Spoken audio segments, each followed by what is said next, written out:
Very nice to be here. Today I will talk about reconstructions of the world, and more specifically, I will be talking about this setting when the world is reconstructed based on a number of photographs or video frames of this world, of the scene in the world, and the goal of the reconstruction is specifically to create new views of this world from different viewpoints and maybe different time points. And the aspiration is that these views should be very realistic, or as is often said, photorealistic. So these new views of the world should look like photographs, essentially.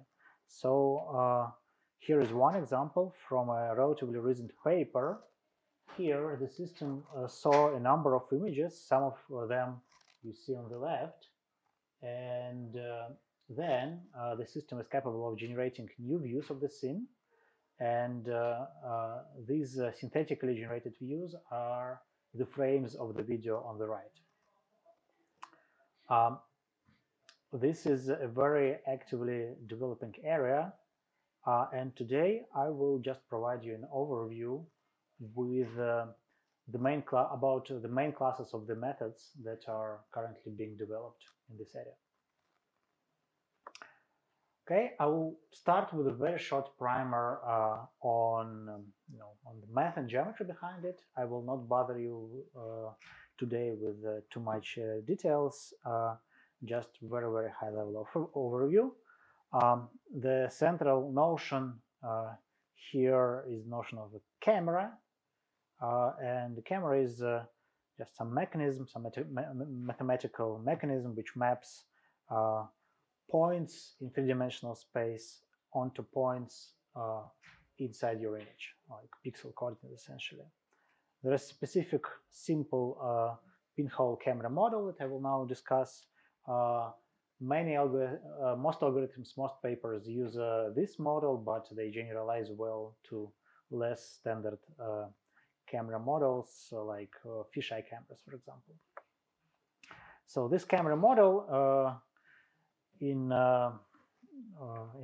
very briefly, it takes a point x large, y large, z large in three-dimensional space, and the goal is then to estimate, to define how it will be mapped to the image plane. So the first thing we do is we multiply this three-dimensional vector by a rotation matrix R, and then we add the vector, three-dimensional vector T, translation vector so-called.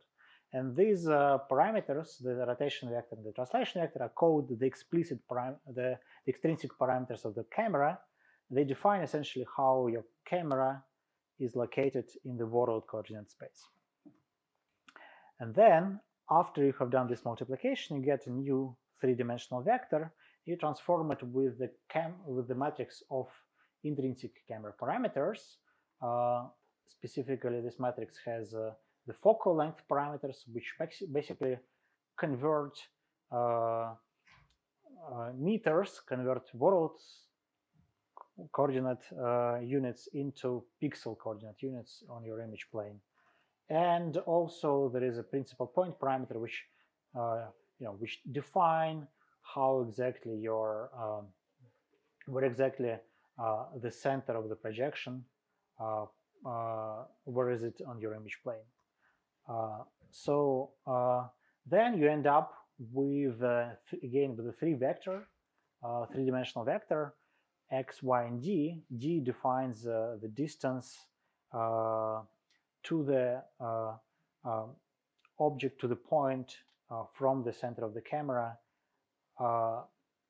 projected onto the camera axis. And then the last thing you do, you normalize your coordinates x and y by the depth d. This is sort of the essence of the perspective projection, and you end up with your pixel coordinates u and v. Now, what will be essential for today's lecture is just the fact that u and v end up being piecewise differentiable functions of x, y, and z. Okay.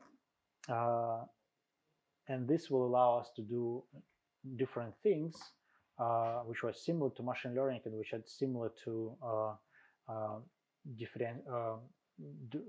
learning algorithms based on backpropagation and similar stuff. Now, another sort of fundamental concept here in this area is a plenoptic function, which is one of the ways how you can think your world about the world that you are trying to model. This function depends on seven inputs, which define the position in space, the orientation in space, the wavelength parameter, and the time moment. Then it defines the intensity, which an infinitely small facet located at certain position in space and arrayed in a certain way accumulate at certain wavelength at certain time t. Okay, so if you can somehow define your plenoptic function, then you can model the image formation process just as taking your camera. Each of your pixels is a small facet. You put those facets into the space. You probe your plenoptic function in this location at certain wavelengths, corresponding maybe to red, green, and blue, and then you get your image. And conceptually, every image or every video frame is a set of samples from this plenoptic function, corresponding to different x, y, z, theta, phi, lambda, and t. The problem, that's a very useful concept, when you want to think about your world, but it's not very useful when you want to implement some practical algorithm, because this is a 7-dimensional function which also changes very fast, very abruptly along some dimensions. So conceptually, the reconstruction task is can be stated as follows. We need to reconstruct the plenoptic function from a limited number of observations. But then, just like in machine learning, we have some very high-dimensional thing, or we have a limited number of observations, even with high-resolution images, even with a large number of them. And so we need to make some assumptions about the scene, about the world, which would allow us to perform the reconstruction, which would be good enough for us to perform sampling at the locations which are different from our training examples. Okay, so at this point, this 3D reconstruction thing really converges with the machine learning world, if you think about pixels as training samples and pixels of the new views as the test samples. The typical, there are many ways how you can impose different assumptions. Very often, so common assumptions are, for example, that your scene doesn't change in time, for example, so that you can disregard the last dimension.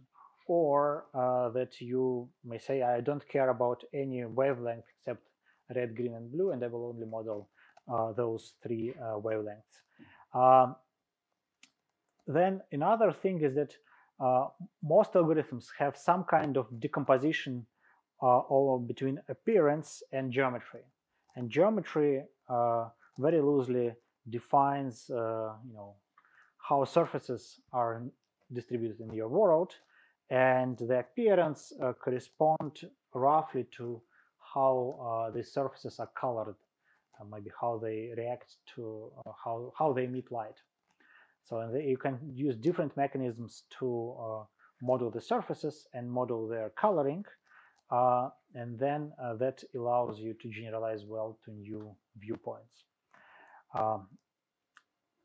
So common assumption here behind this decomposition is that you have some parts of the space where nothing happens. So when the ray travels, if you look through the space, then the color of this ray corresponding to this ray, the color to this pixel, really depends only on the point where this ray meets the surface. and then it depends on the appearance of that particular surface. Okay, and then you can sort of take, for each pixel, you can cast a ray. This ray will go through the space. It will hit the surface, and you can sort of, you have some model for the color of the surface, so that will be the color of a pixel.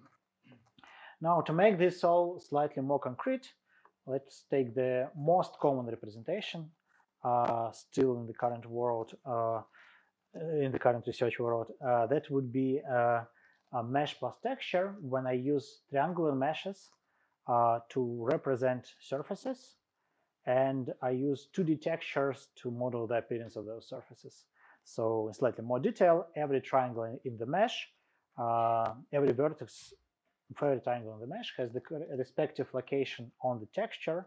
So you can sort of, using barycentric coordinates, you can map triangles on this texture to the mesh, the surface of the mesh, and in this way you wrap around the texture, or around you wrap it around the mesh, and you get the render which you see on the right. So really, your mesh gives you the surface model, texture gives you the appearance model. You combine the two through this barycentric driven mapping, and you get the render. And nice thing about this representation, apart from simplicity, that there are very efficient algorithms, more efficient than raycasting, to draw such representations, and these algorithms are supported very well on modern hardware, in particular GPUs. Okay, so this is just one example of surface appearance decomposition, and you will see many more through this today. Now back to our general scheme. When we have input images, we have image-based modeling. We want to model the world so that we can render this world. And as I said, we will be mostly considering machine learning type approach. In its simplest form is that I have, so I define some representation of the world, which is schematically pictured as a cylinder here. And then I define some, so this representation has some free parameters, a lot of them usually, which I want to tune. And I define some way to render the views of this world given this current state of the world. And crucially, this way should be differentiable, or piecewise differentiable. It means that small changes of the parameters, in my world representation leads to small changes in of the parameters of the result in the rendered view. Okay, so I'm talking about this arrow here, and of course my renderer should depend on the camera parameters that I submit to this renderer. Then, when I want to model the new scene, I receive a bunch of views of this scene along with camera parameters. Now, how do I get those camera parameters is a separate interesting story. I will just not have time to touch on it today. So let's assume that somebody gives us a number of views of the scene and the camera parameters for those scenes, and those camera parameters are correct. Now, what I do is that I start with some initialization about my world. I start rendering views corresponding to those camera parameters, and I start comparing those views with the input views. Obviously, when I start, especially my rendered views look nothing like the ground truth views, the input views. So I start measuring the difference. So using some kind of loss. Again, I will not have time. It's an important question, what kind of loss do I use, but I will not have time to go very deeply onto that. So let's say my loss is just a pixel-wise difference between the sum of pixel-wise absolute differences, for example, between the input views, so pixels in the input view and pixels in the rendered view. So this becomes my loss, which, and then I just backprop this loss through the differentiable rendering into the parameters of my world.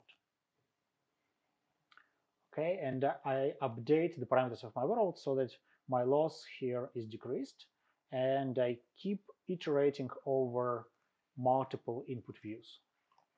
So if I have many of them, I keep iterating, and the hope is that I have made the right assumptions about the world, so that when also that my model is flexible enough, so that I can first fit my training examples, but also that this fitting will generalize to new views.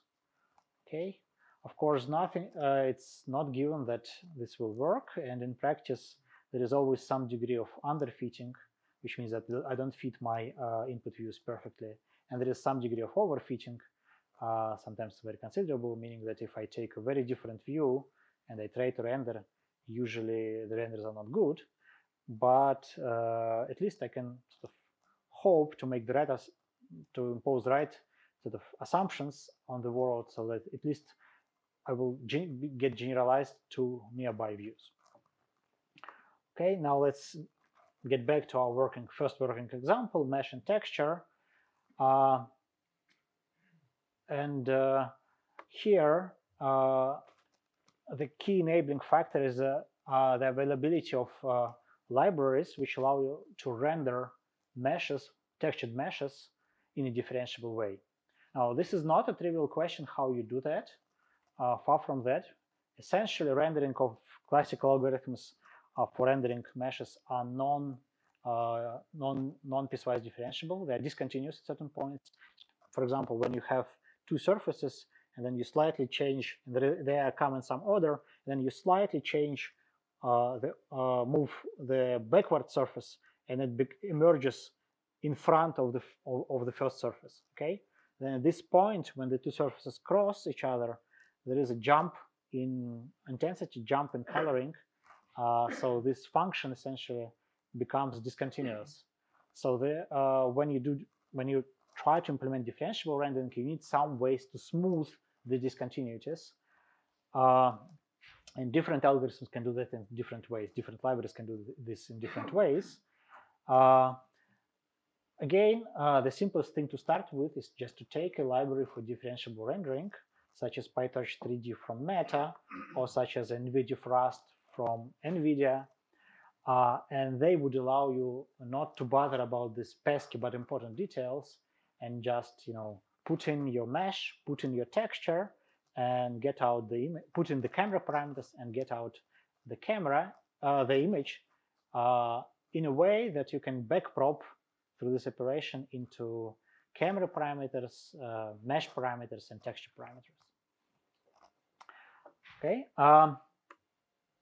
Here is like one example from PyTorch 3D tutorial about this cow. So here are some renderings of the cow, and here is sort of you start with this initialization, gray texture,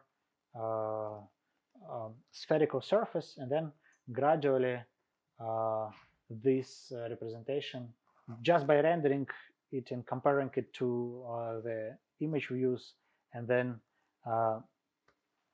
backpropagating the loss, you can gradually evolve your surface into the cow. Okay, after many iterations. Now what you see is like very far from the photorealistic result I showed you in the motivating first slide. So now the question is how we can, whether we can do better and how we can do better. And there are several ideas even that work, for mesh-based representations. The first idea is that let's augment our rendering process with a neural network which will take the result of this, mesh-based fitting, result of mesh rendering, and then pass it through a neural network which takes as an input the rendering image and tries to output a better output which looks more realistic. So this sort of some kind of image-to-image translation architecture, for example, a UNet architecture. Okay, there are now many networks which take images as input and produce images as an output, so we can use any of them here. And there are many works that go this route. One of the first ones is this work from Google from SIGGRAPH 18. Here they had some reconstruction, not exactly mesh-based, but for the purpose of this talk, let's think they are mesh-based. So they are meshes plus texture, and then they train an architecture which would take this imperfect representation with holes, with some noise, and then it will take this image and it will produce images like this. And you can train them on some images of this person and try to hope to generalize to other images of this person. Or in fact, they showed that they can train it on, say, 60 people in the training set, and then it will even generalize to other people which were not in the training set. So once again, there is a three-dimensional rendering process which gives you this render, and then there is this two-dimensional post-processing step based on neural networks. And the architecture of this network is a UNet, again, so image in, down samplings, then up samplings, and then some skip connections. And the result is the image plus the mask, which is useful for many applications.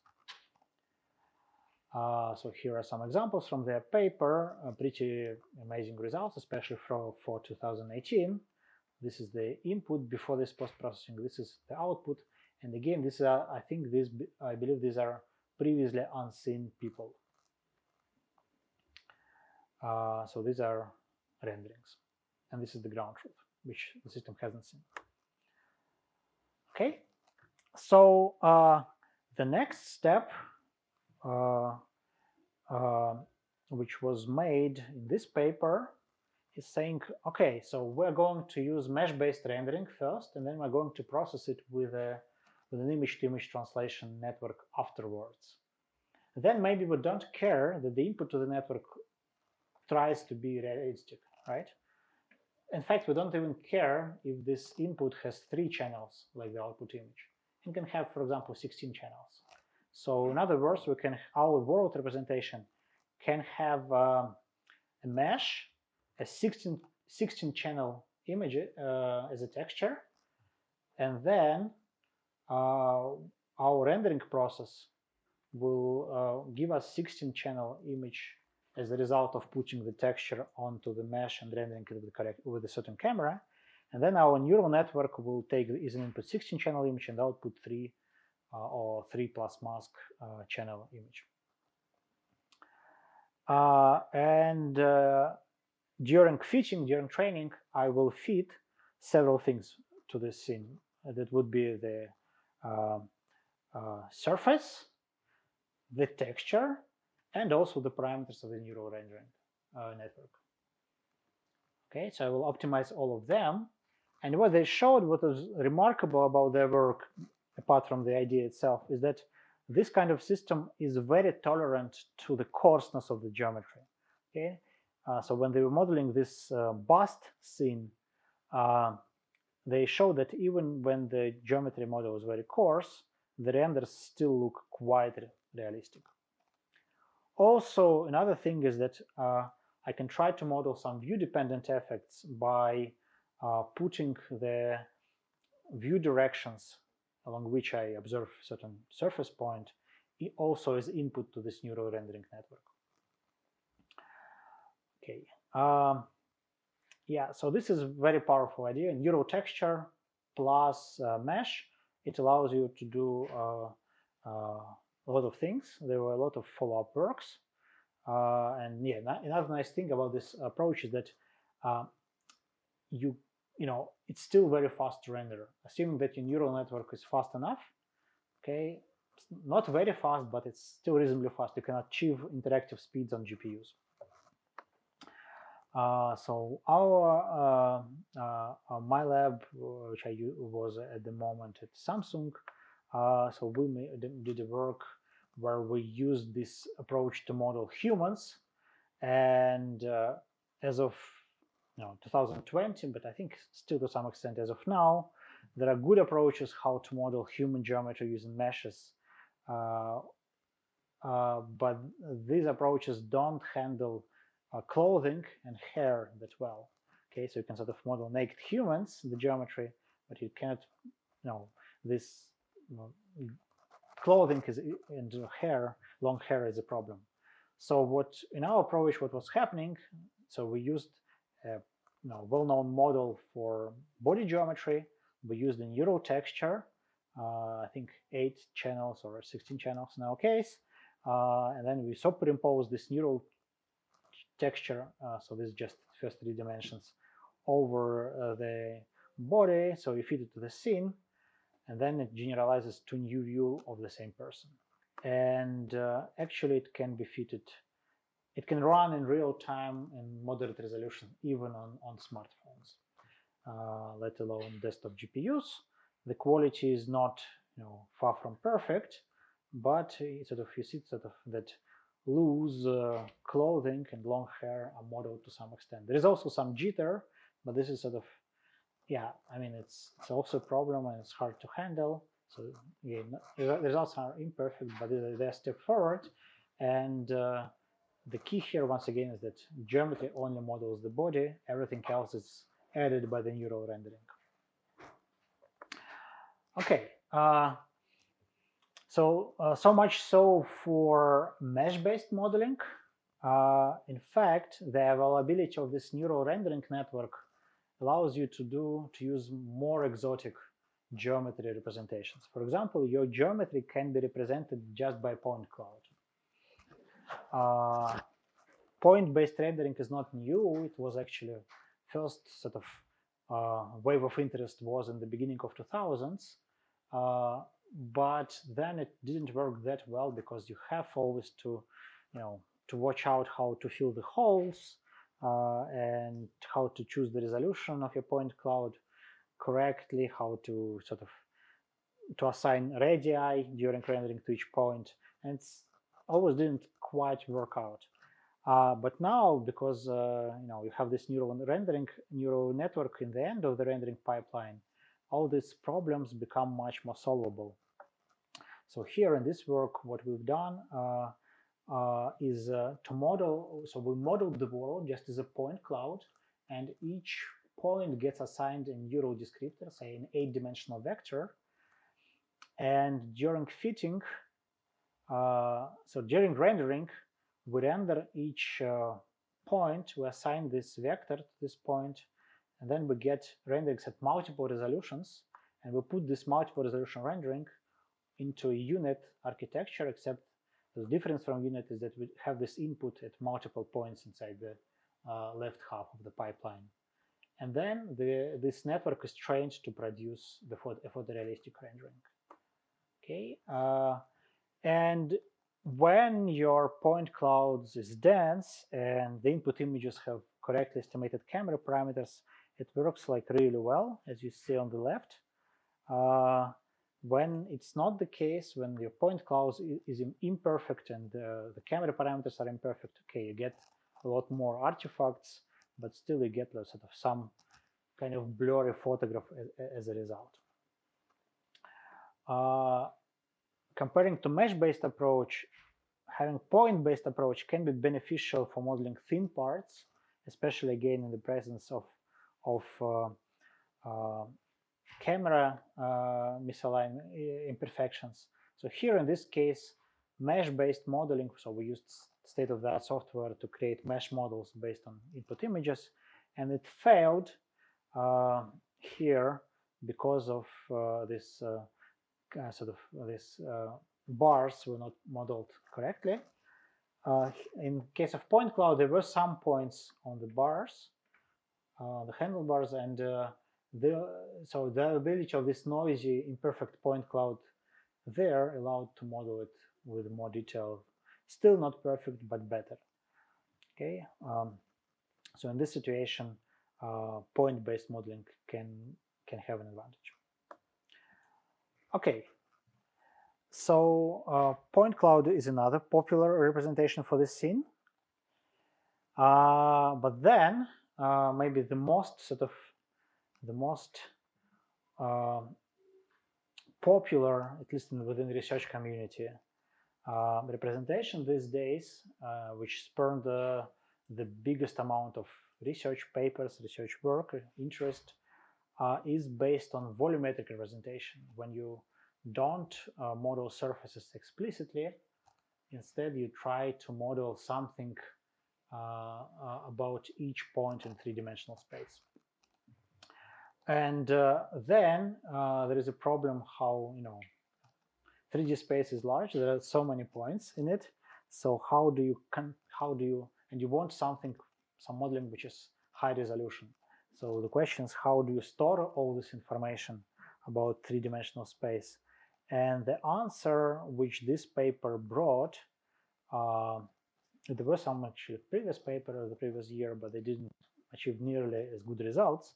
So that paper was really influential. So that paper said, okay, we will store all this information inside the weights of a perceptron neural network. Specifically, our perceptron neural network will take as input 5 coordinates, the x, y, z, the location in space, also theta and phi, the orientation of a, again, you can think about an input as a small oriented facet located somewhere in your space.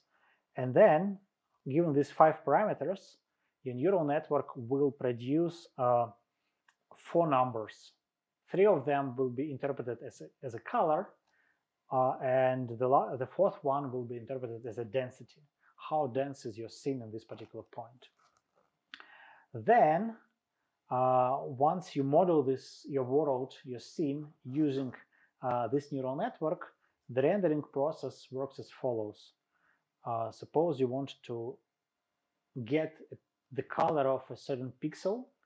So this pixel, given the camera parameters, correspond to a certain ray. So you shoot the ray through your space, and then you sample points along this ray.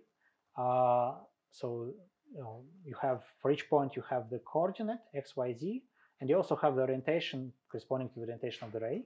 So you put it into the perceptron, and it gives you those 4 parameters. And then to get the color of this pixel, you integrate those colors using densities as the weights. In more detail, the weights are defined by the so-called visibility values. So you go along the ray, and you accumulate visibility. Okay, so if you encounter very dense parts, then these dense parts start occluding the points which lay further away. So you go along the ray, and you at each point your occupancy, your visibility is defined by the density which you have encountered before reaching this point. Okay, it's defined by this integral, this exponent of this integral. So the more dense regions you have found, the less visible is this point along this ray. So you have these visibility parameters, and then you use these visibility parameters to modulate the density, and you multiply it by the color. Okay, so color is 3-dimensional vector corresponding to RG, red, green, and blue. So when you evaluate this double integral, essentially, right, because there's this integral inside this, in this visibility definition, you get the color for this pixel. Now, obviously, you don't integrate continuously. You have to use some approximations. So you use quadrature approximation, which use samples along finite number of samples along the ray. Okay, then you, based on this finite number of samples, you estimate the visibilities, and then you estimate the color. Now, given this rendering mechanism, how it's defined, you can first of all, you can see that everything is differentiable here. Okay, so the parameters of the result, the color of each pixel is a smooth function of RGB and theta produced by a network, and then you can and then the network is also differentiable, right? So we have a differentiable mapping from x, y, z, theta and phi, from the coordinates of these points along the ray to the colors, and then from the colors of and densities which you encounter for each point to the color of the final color of the pixel. So it means that you can fit your neural network to a given scene, right? So you take the training views. Each training views is a bunch of pixels. Each pixel with associated ray gives you a constraint, so you can shoot this ray, estimate its color based on this integral and the current state of your network, you can compare its color to the ground truth color, which you actually observe in the training image. And then you can adjust the parameters of your network so that the network better fit your world. And after a lot of iteration, really a lot, so your nerves are notoriously slow to converge. So it can take days, for example, to train a high-resolution nerve for a good network. You get the result.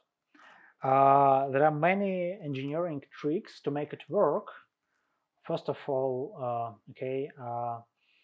you need to ensure that your network don't pay too much attention to the orientation parameters. That corresponds to the fact that in the real world, most surfaces don't change their color very strongly depending on which direction do you look at them. If you look around, okay, there are some shiny surfaces.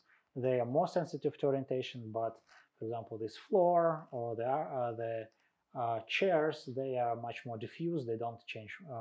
And sort of you bake in this sort of so-called Lambertian assumption into your network by inputting your orientation parameters to the end of the network, so that the orientation parameters, that most of the network actually looks only at the coordinates in space, XYZ space. And also there is a mechanism to ensure that you don't need too many samples. Okay, I'll skip on that. Another important thing is that you don't put the positional parameters and the orientation parameters verbatim direct into the network. Instead, you have a predefined network which lifts them to higher dimension. Specifically, you take a bunch of sine functions with different frequencies, and you first apply those bunch of harmonic functions to x, y, and z, 20 to each of them, so you get like 60 parameters instead of 3 parameters here. And then you also do the same for the orientation. Okay, and this is really important. This really allows your network to learn high frequency details. Without this trick, without having this high frequency sine waves as an input, the network will not be able to learn them. Okay, so these are some results from the original NERF paper. Surprisingly, it can learn very good reconstructions actually from quite a few images. So here, like a bunch of something like 20 images of the scene, and which tells us that there is some good regularization, good sort of inductive bias, surprisingly good inductive bias about 3D world inside simple perceptron networks. So the network can model very complex geometry quite well, like you see in the tree, and quite complex sort of surfaces with quite complex photometric properties, as you see in the case of this car, can be modeled as well. Okay, so these are more results, and you can actually extract the underlying geometry from NERF. And in this particular example, it looks great. In fact, if you really look at it closely and render it as a mesh, for example, convert it to a mesh and look at it, it usually is quite noisy. So the renders are much better than geometry estimates. Okay, NERF. So yeah, NERF was a revolution in the sense that there were no ways to model the scenes in such great detail and so robustly, so that it just works for real life data sets. NERF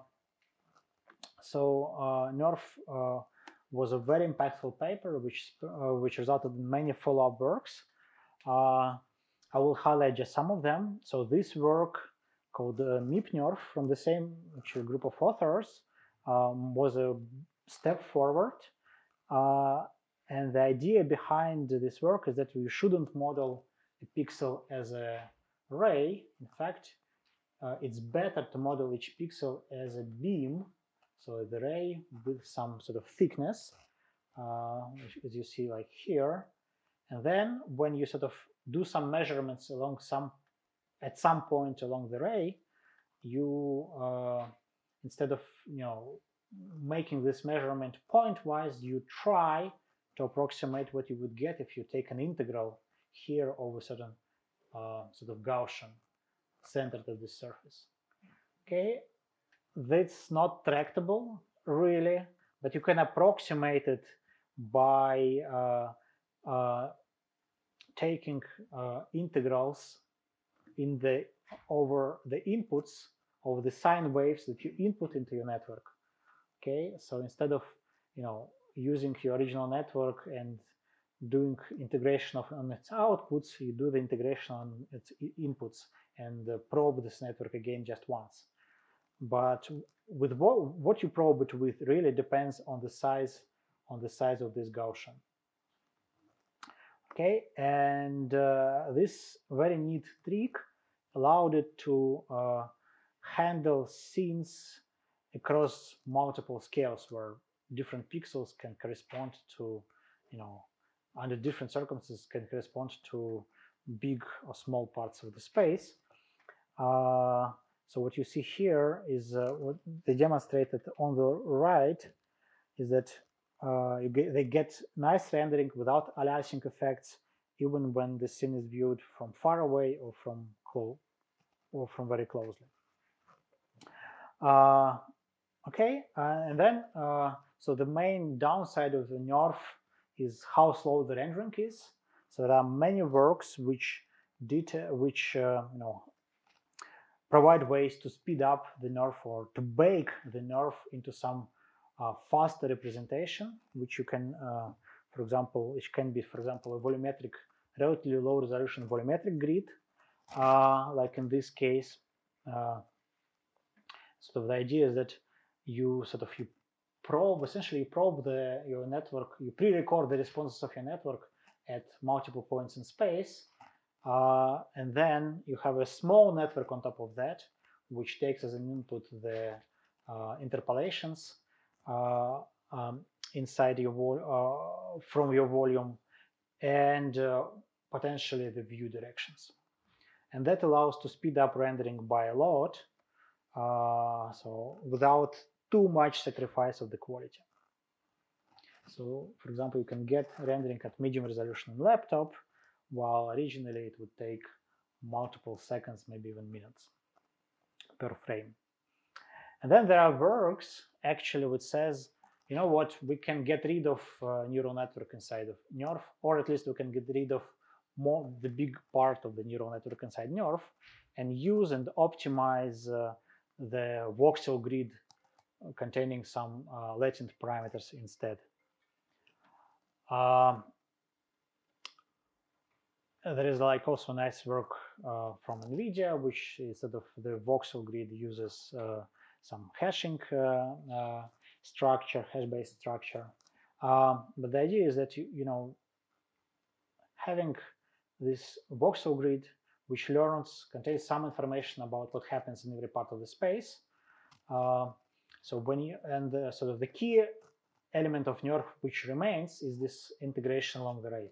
So you still keep probing points along the ray, and to probe you go inside your volume, you sample the vector bilinearly, and then you take this feature that you sample, you add the 3D position plus view direction, and then you have a very small network here on top to produce, which gives you the final color.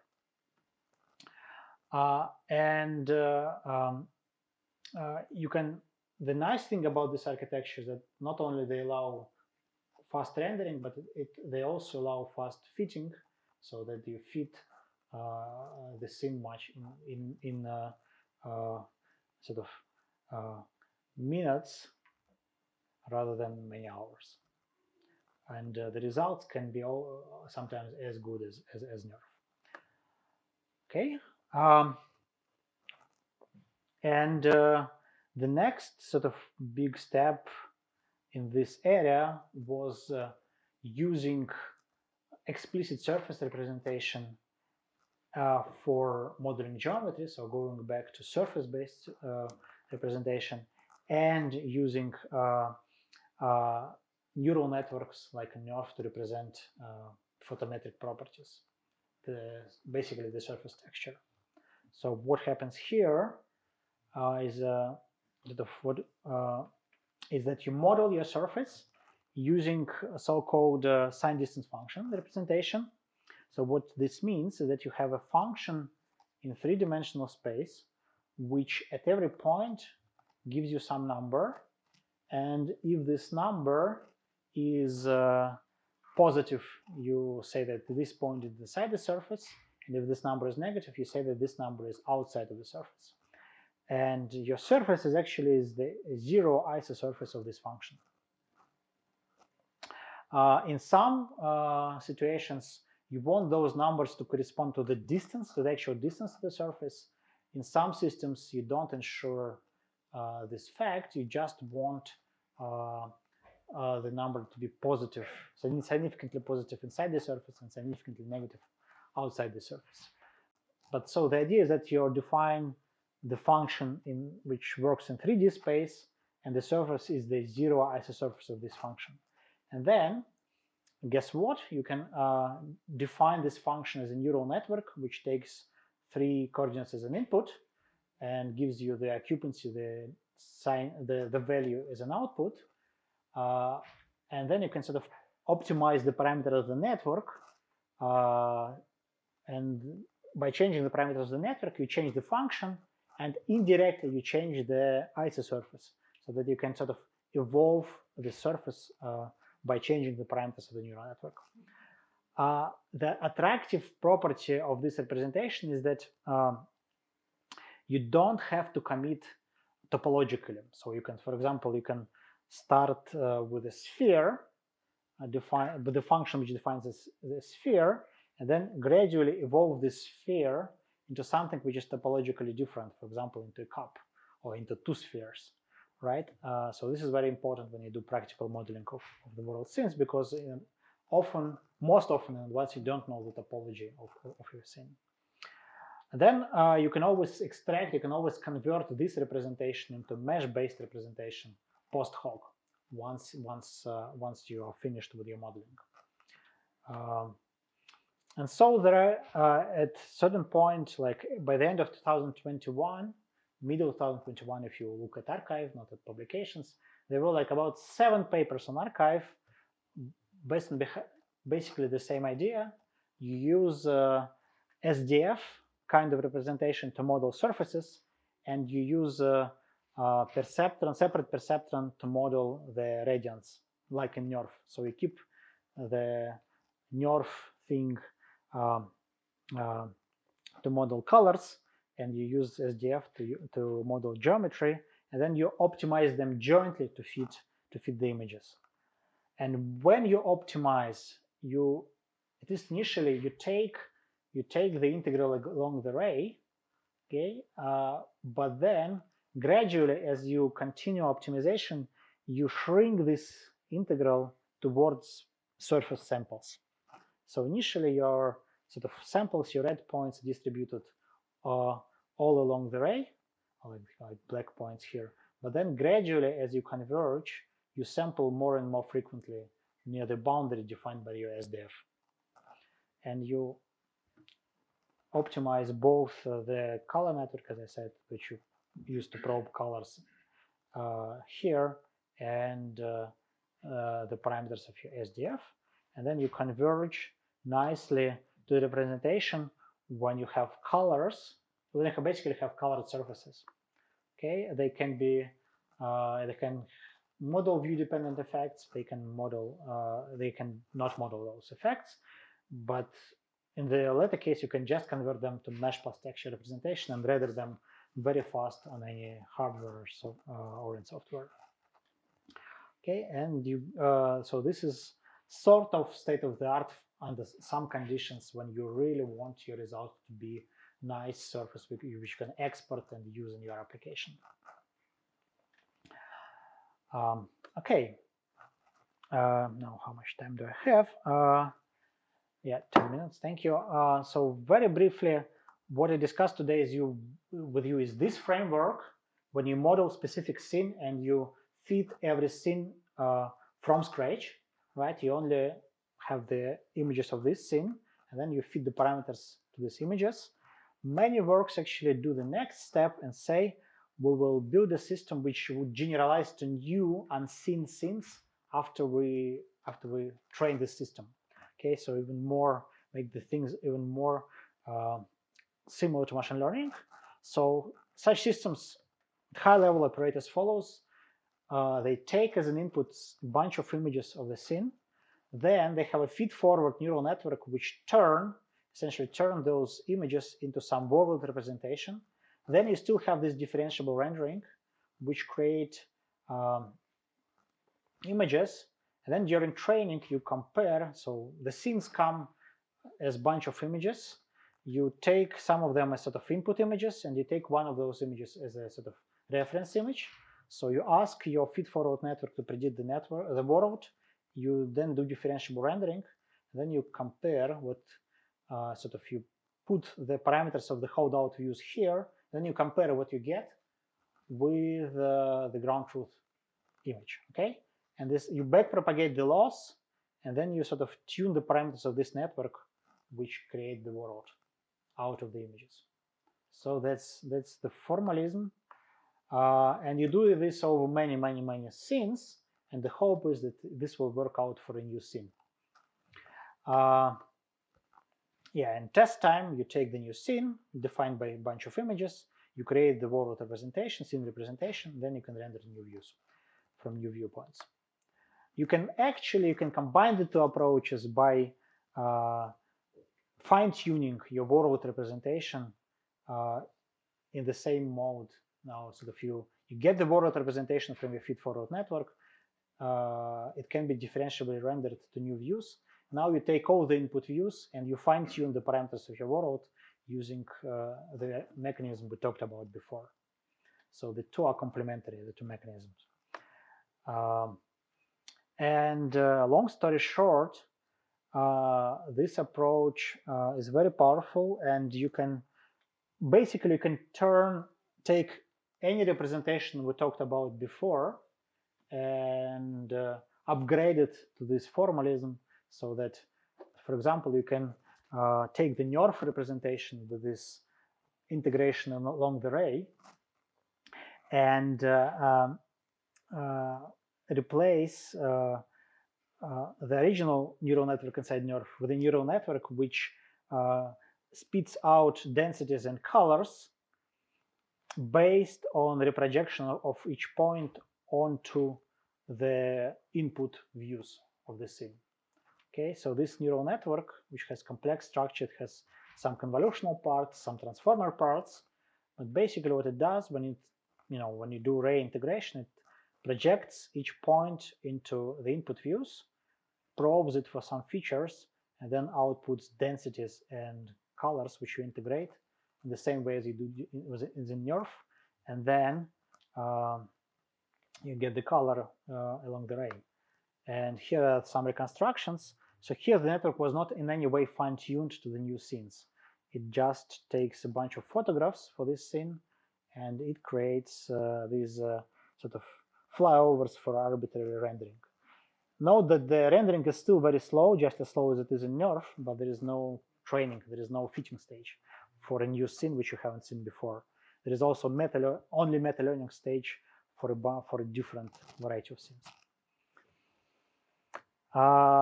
You can even do things like single view based world modeling. So here, these results from this almost classical paper by now, it uses point-based geometry, and it creates these flyovers given a single image, and it can do so because it trains on multiple views. So for a new view, because it trains on multiple scenes, so it can generalize to new scenes even if you show just one image of the scene. Okay, and the last sort of representation I will talk about, and it is usually used in this sort of formalism when you train the network on some scenes and then generalize to new scenes, is this representation, layered-based representation. And inside this representation, you take 1, 2, or more views, and you turn and you model the world based on these views as a bunch of semi-transparent layers. Okay, and when you want to assemble new views, you just project those semi-transparent layers onto those new views, and that gives you the result.